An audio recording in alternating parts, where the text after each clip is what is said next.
Welcome back to another episode of Bite Size Titans presented by Bite Size Sports. I am your host, James Schmeitz. The Will Levis era has begun, folks. What a debut for the kid, for the rocket arm, for the mailman. I don't think anybody saw that coming. Let's pull up his stats here. 19 of 29, 238 yards, 4 touchdowns, no interceptions, no fumbles, no turnovers, QB rating of 130.5. Whoa.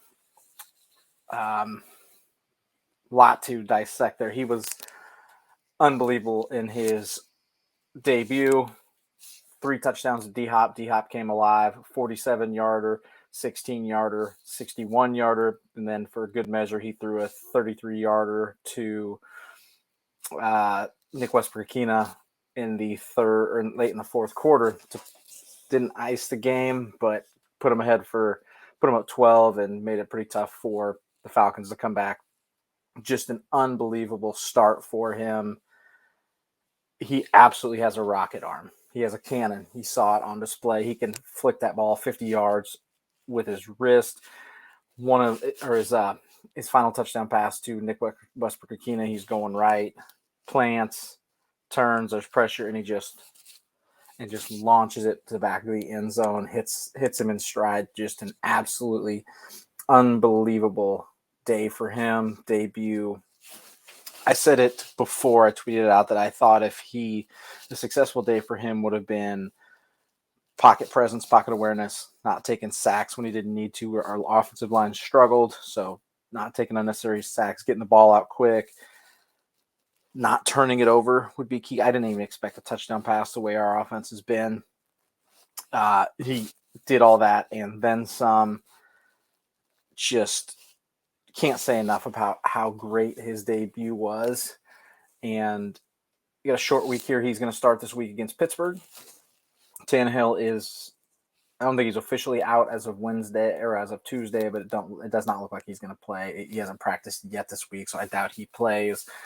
I think for all intents and purposes, it is Will Levis' job going forward. I said it last week on the show that you have to find out what you have in him. This is a very encouraging start, a hell of a start. That looked like a first-round draft pick type guy. The accuracy issues weren't there. Didn't take unnecessary sacks. He made some plays that were, I would say, seemed like he was wise beyond his years. Or really smart. He has a pass where he throws it. He's getting sacked, and he throws it at Derrick Henry's feet instead of taking a sack. He just kills it. And then in the fourth quarter, when we were trying to ice the game, put it away, on the third down, they called a pass play and they had a huge rush. And instead of forcing something, throwing it away, stopping the clock, Atlanta had one timeout left, and it was before the 2-minute warning. He takes a sack. He just falls, takes it. They have to burn that last timeout. It's little stuff like that that is so important. Didn't turn it over on that play. Didn't throw it out of bounds. Didn't stop the clock. Just dies, falls on the ground. It's over. Plays dead. Let's move on. Make them waste their last timeout. Tennessee comes away with a win. Tennessee moves to 3-4 behind Will Levis's rocket arm. The offense just came alive with him. Derrick Henry has 100 yards rushing. I think he finished with 102 here. Let me switch this tab. He finished with 101, 22 carries for 101 yards. D-Hop, 128 yards receiving. Nick Westbrook-Akina had the 1 catch for a touchdown. Kyle Phillips has 3 catches. First time we've seen him all season. Jay goes 4 for 23, although the stone hands continue. He dropped what would have been a 30-yard plus gain, hits him in the hands. Levis threw a dime, goes through his hands. That was a tough one. Burks, don't know. As A.J. Brown continues to tear up the league and set NFL records, Burks doesn't have a catch.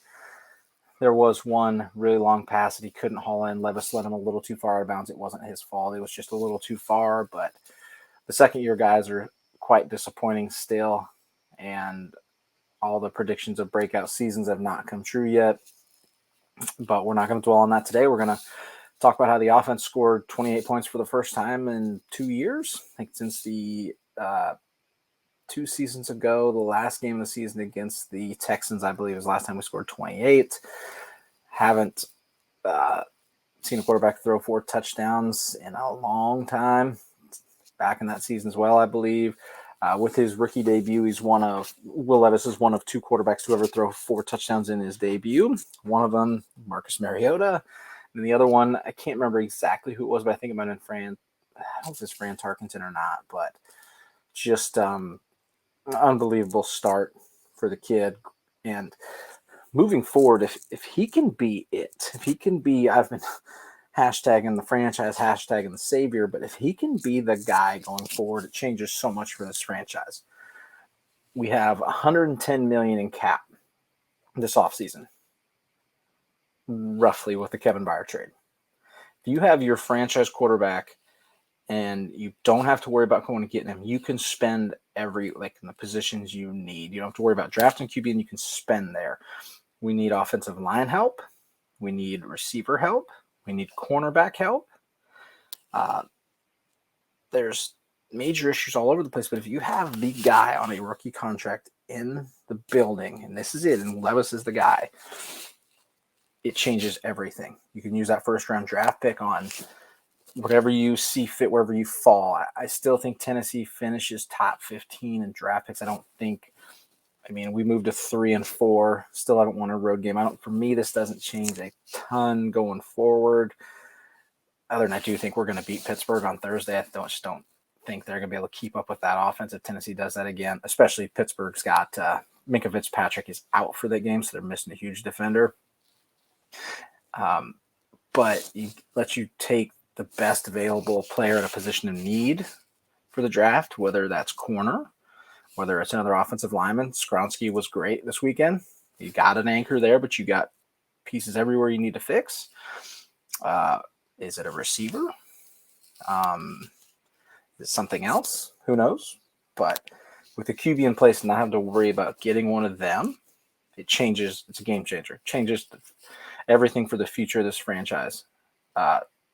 He's going to have his ups and downs. Like, he's not going to be 4 pass touchdowns, 0 interceptions every week. However, I think we've got our guy, and I will be the first one to say it. I will eat my words. I did not want us to draft him. I didn't want to trade up. There was a ton of positions that we could have drafted, which would have helped this team even more. However, obviously, Vrabel, Carthon, Rand, whoever, they saw something in this guy and moved up and got him, and I'm hoping. Listen, I'll eat my words for the rest of my life. I don't care. I hope he's it. He sure looked it, but I hope he's it because it would change everything about this franchise. We haven't had a true franchise quarterback since Steve McNair.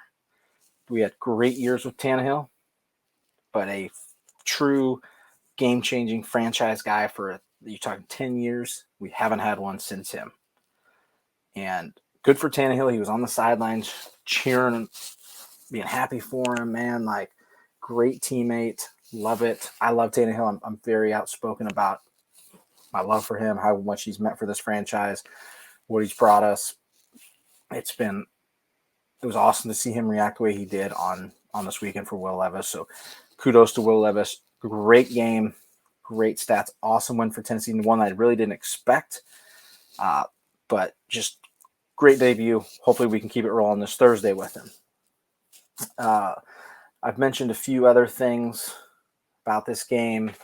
Derrick Henry goes for 100 yards. D-Hop had a massive game, his best game as a Titan. We've got the offensive line was pretty good. They played MPF at left tackle. They did really well. I think, let's see. I think we just gave up 2 sacks, it looks like. Yep, and one was on that third down play I talked about where he fell. So Bud Dupree did get a sack against his former team. That's kind of funny. But the offensive line held up pretty well against a Falcons defense that is good. They came in top 10, top 15 in the league across the board. They were very good. Tennessee's offensive line did a really good job protecting Levis. Levis did a good job of getting the ball out quick, decisively, making decisions, not holding on to it, the anti-Malik Willis. So very good job from the offensive line. Receivers were involved, especially D-Hop. Derrick Henry, good game. Didn't get a touchdown, but had a good game. Tajay Spears had a 23-yard run, explosive run. He's good. You got to find ways to get him the ball. And then it's just the second-year guys are the ones that are disappointing. It's Chig, Burks are the two big ones. Chig, 4 catches, 23 yards, but I believe he dropped at least one, and it's not his first drop on the year. Burks, 0 catches, first game back from the injury. Injuries have really played a part in hampering his production. Kyle Phillips does have his best game of the season, 3 receptions for 24 yards. Really his best game since the first game of last year where he had 60 yards receiving. Good to see him get involved a little bit. Tennessee doesn't. We turned the ball over once on the gadget play when they brought Malik Willis in during the first drive. It's not on. He's got to catch the ball for one. It's a bad snap, but I didn't like the rotating quarterbacks idea, and it backfired in their face, and it cost them 3 points in a game where Falcons had a chance to win it, drive down and win at the end, only up 5. So didn't like it. I don't think you got to catch the ball, but just a dumb strategy. Titans did force one turnover. So I thought the defense played solid. Not surprising that Atlanta was able to keep pace and push it down the field towards the end and have a shot, scored late to get in there and then stop Tennessee and then have a shot to drive and win it, but they didn't. Defense did hold up at the end. Jeffrey Simmons is a monster. About to cuss there. Sorry. Just an absolute monster. 2 sacks, 2 tackles for loss, 2 QB hits, 6 tackles. He's an absolute beast. So good showing for Tennessee. I don't think it changes the outlook much going forward outside of we may have our franchise QB. The trade deadline did pass today, and Tennessee did not trade Derrick Henry, did not trade D-Hop, didn't trade Autry, Tart, none of those guys. So they are part of this now. I think with Derrick Henry, there's been a lot of rumors that the Ravens were interested, and there may have been a deal on the table. Don't know what reports to believe. There's one out there that Amy Adams-Strunk vetoed it. I don't believe it. But I always said the public backlash from trading Henry would be unbearable. Trading Kevin Byard was a lot, but to turn around and trade Derrick Henry is the face of this offense. He has been for a very long time. He's great in the community. He's loved around there. For them to do that to him would be a PR nightmare, and I don't think you'd get much. I don't think you could get a 4th rounder. I think a 4th rounder is probably the highest. You couldn't get a 3rd or 2nd. It's just not going to get much, and the PR nightmare, the backlash from it wouldn't be worth it. I'm on record saying I want him one more year. I want him to break the all-time rushing record. I have to look and see where he's at now after another 100-yard game, but he's within 1,500 yards. I think I'd love to see him get it. D-Hop still on the team.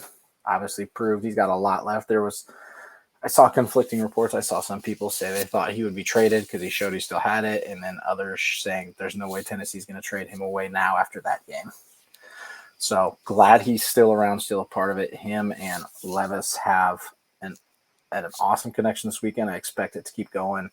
It also gave us one of my favorite pictures I've ever seen from Tennessee. This picture goes hard. It's an awesome picture. Levis and D-Hop after one of his touchdowns. I'm going to get this made into a poster or a picture or something. This picture is awesome. And yeah, well, I guess we haven't talked about it much, have we? Or at all. The Titans alternate baby blue uniforms are the best uniforms and alternate uniforms in the business. The baby blue Oiler uniforms are awesome. It's alumni weekend. A lot of former Oilers were there. Those uniforms are beautiful. Beautiful uniforms. The only ones I'd put near it are the Kelly Green Eagles uniforms. So awesome uniforms. Great picture. Love this picture. D-Hop, Henry are still around. Tennessee, the only move we made was the Kevin Byard one. So wasn't a full tank like some people predicted. It was just getting out of his contract, getting a little younger there, getting some draft capital back. So Tennessee's got upcoming schedule here. We got Pittsburgh on Thursday, short week. Kenny Pickett is playing. He's got a rib injury. The Steelers are actually don't know what their record is. Let's take a gander. Let's see here. Come on. There we go. 4-3, 2-2 at home. It's been a long. Tennessee struggled with them. I saw some stats on this leading up to it, just in the last 10 games or so. So they've got, let's see here.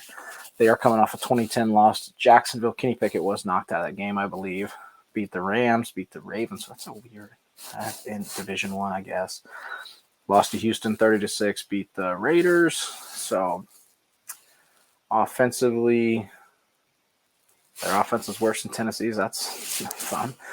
I know Trubisky has not made the jump people thought he would. I was listening to one of the Steelers radio guys talking about how good he is in the fourth quarter, but the first 3 quarters, he's just so-so. So 292 yards a game, 212 passing, 79 yards rushing.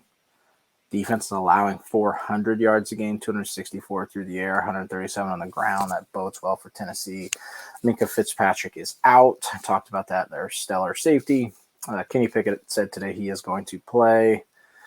Titans got a bunch of questionable guys, but they didn't actually practice yesterday. They just had a walkthrough, and guys like Henry, Hopkins, Simmons, they're all questionable. They're going to play. They're all fine. Roger McCreary is a big question mark for Tennessee. Will he play this week after missing last week with a hamstring? We'll see. They got Najee Harris as a running back, 313 yards, a touchdown. They do have good receivers, George Pickens, Deontay Johnson. George Pickens has over 500 yards receiving. Deontay Johnson's less because he was hurt, missed a few games. I think he was actually an IR and missed 4. So big chance on Thursday for Tennessee to get back to 500. Haven't won a road game yet this season. And you kind of just look down the schedule here. You know, you get them, you get the Steelers on Thursday, then you get 10 days for the Bucs. You go to Tennessee or go to Tampa, and you got Jags.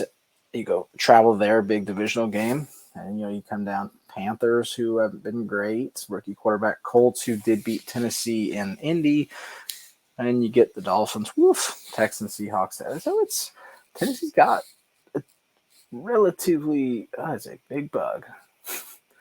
Relatively easy schedule coming down the stretch here. So we'll see how this goes. I still think my perfect world is Levis looks the part like he did. However, Tennessee loses games, gets a higher draft pick, and stockpile the top draft pick next year, sign a bunch of guys, and all of a sudden we can flip this real quick. I have faith in that strategy.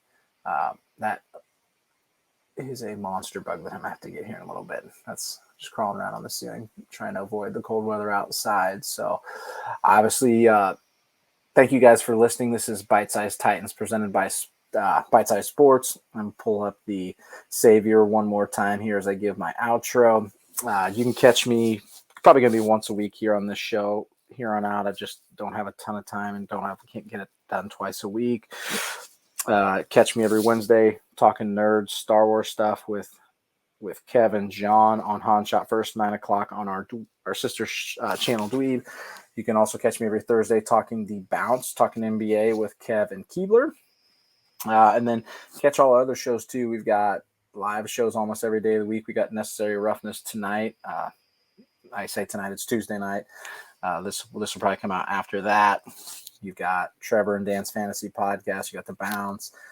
You got our Sportsbook Junkies show. We've got a NASCAR show now. So a lot going on. Please like, subscribe, retweet if you like it.